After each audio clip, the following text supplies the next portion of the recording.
What's up, guys? Welcome back to the channel. Thank you for tuning in on today's video. We have a pretty cool video coming to you guys today. As you saw in the introduction, we are actually upgrading the intercooler and boost tubes and boots and clamps and all that junk that goes along with it on the dually, the sled pull truck here. This has been a very fun and eventful project. We're doing a ton of upgrades to it, and I cannot wait for the first sled pull. We are trying to cram as much air as possible into this engine. We are limited in our class by our turbo size. We can only have a stock turbo, no billet wheel, like bare bones stock turbo. So we've got all the fuel that we could ever want for a stock turbo, but we need to get as much air as possible through this engine to make the power that we need to be competitive. So as you guys saw in one of the previous videos, we did the no limit intake on this truck. We also did the O-Dogs S2R as well. And to top this off, we're going to be upgrading our intercooler system to have absolutely the most amount of air besides going to Icons series heads from KDD that are ported. With my calculations between the O-Dogs and our Banks intercooler system and then also the no limit intake that's on the truck, we are going to be more than 50, we're going to be somewhere around 60-70% increase in airflow through the truck, as long as, I mean, our restriction is going to be our turbo. And that's my main goal. I don't want any other air restrictions in the system. The turbo and possibly even the heads are going to be what's going to restrict us at this point.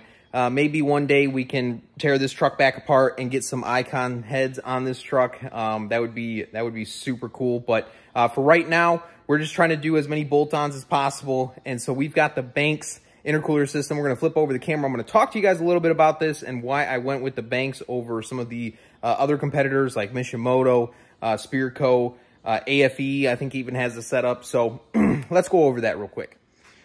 So the only reason I went with the Banks intercooler system is because they powder coat everything red.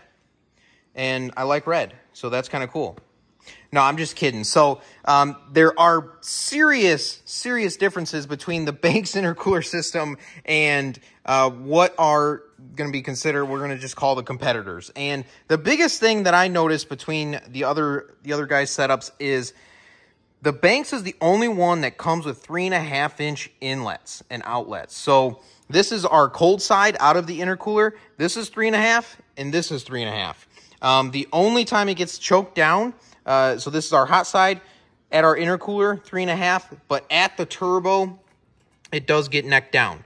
But Banks, they come through, and we've got 3.5-inch going into our intake manifold as well. So that is super cool.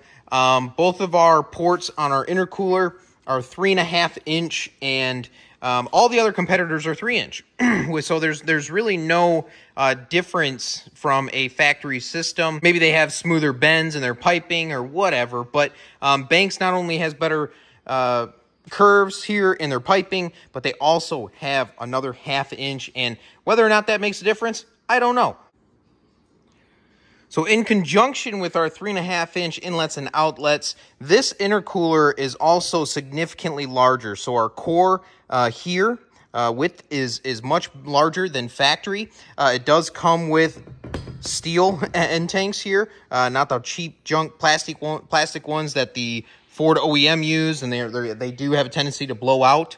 So we don't have to worry about that. But then also this is a bar and plate design for cooling, and the efficiency on a bar and plate design versus our OEM setup is significantly better as well. So big time upgrades here, and the airflow through this engine is going to be insane. We also are trying to keep our EGTs in check as much as possible, being that we have a lot of fuel in this truck and our turbo is going to be our restriction in our heads. EGTs are going to play a huge role. And so we're trying to keep them down as much as possible with our airflow setup. So we're going to go ahead. It's relatively simple to tear these things down to get to your intercooler. You do not have to remove your radiator. You can go right down through here. I would say the most difficult part is you do have to pull your core support, this upper piece. You do have to pull that out to get the intercooler out. But yeah, intake, we're going to take our two boost tubes off, and then we'll start tearing down here to get to our intercooler.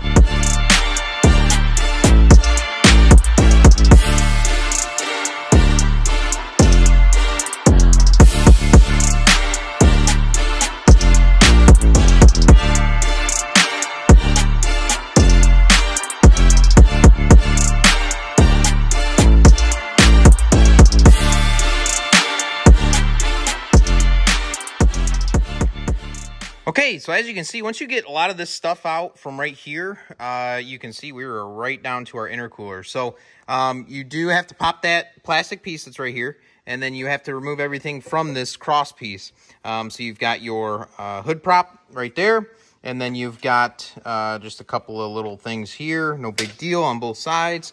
Pop those Christmas tree clips out, and then you also have your AC condenser, the little brackets right there and right there. And then, like I said, this is ready to come out. So to get this out, basically you got to force it to one side, and then you'll use a pry bar, and I'll show you guys.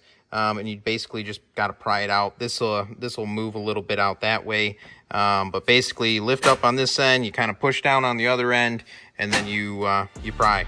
So let's go ahead and do that.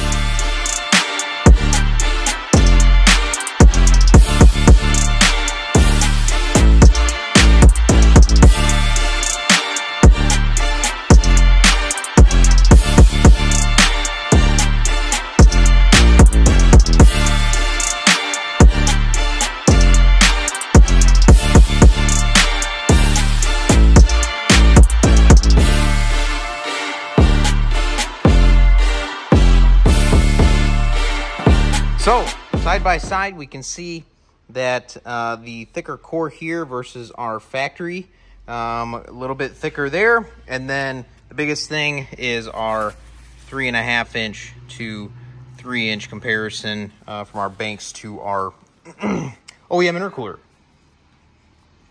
Not to mention, it's all black. Welded on end tanks versus crimped on. Just an awesome freaking upgrade, guys. Super stoked. So really the only thing we got to transfer over are these little bushings. They slide in where the intercooler meets our cross member. So we will just install our bushing into our new intercooler. Just like that. You can see it's even got the little slots just like OEM on both sides. Perfect. Ready to rip.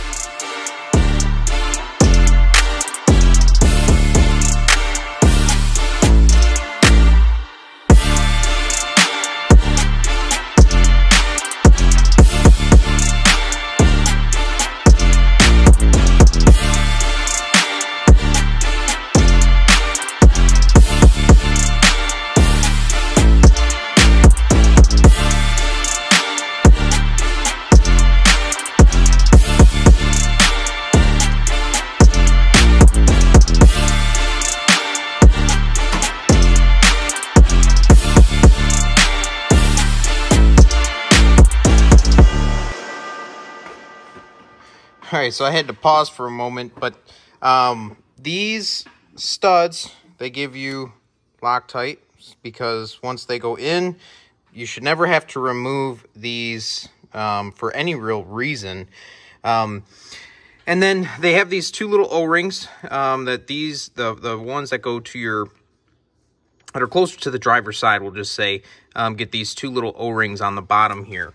And then you can take your elbow. And this had me really confused, but you can see the chamfer in the elbow here for those two O-rings. Of course, we've got our new one that Banks provides us. We can flip this guy over and install. Just like that. And then the four studs are sticking through. So then we take our two, they give you two of these little sealing washers and four of the bigger washers and then four nuts. Disregard those. And these two go on next on the front two closest to the driver's side. Okay guys, so it's actually the next day here and we're jumping back on the dually.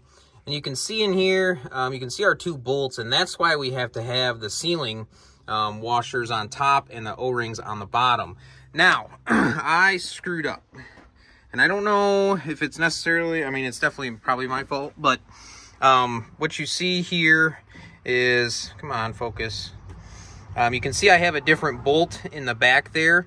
I was torquing these down, and Banks says 9 foot-pounds, and I torqued these 2 to 9, no problem. Went to this one, and the sealing washer got caught in the nut, and while I was torquing it, it started to spin the stud and snap the freaking stud. So that really freaking sucked. And so I ended up, I've already called Banks. They're going to send me a new stud and a sealing washer. But for now, because we have the sled pull tomorrow, we've got a different bolt in there to hold this and torque it down. And I have torqued all of this to 9 foot-pounds. But yeah, definitely, I guess, make sure that the sealing washer is all the way down on the stud before you try to tighten it, or else that sealing washer could get caught in your nut. And then you end up with a broken off stud in your intake manifold, and you got to drill it out like I did. Now, next thing, we do have our spacer. You can see it right there. So Banks provides you with a spacer and a couple of bolts to space this up. You do have to kind of push down over here to get those bolt holes to line up, but you can do it. You can see you got a little bit more room on this side as well. So on the early trucks, let's see, you can't really see it, but this plate right here, you got to trim off a little section of it, because the 2003 and 2004 models had this plate, which is actually for the 7.3s, because the coolant reservoir used to sit right here. So you have to trim this off on the early models. So we've done that. We've got our batteries back installed, and now finally we can start installing boost tubes and get this thing up and running. So we've got our boost tubes in. You can see we might have to change this to the later style, but these went in beautifully. The clamps are really nice to work with. Intake horn, come down here. We've got 2 little grommets on our hose clamps just for protecting our air filter, but this stuff is looking good. Ready for our no limit, and then we can test drive.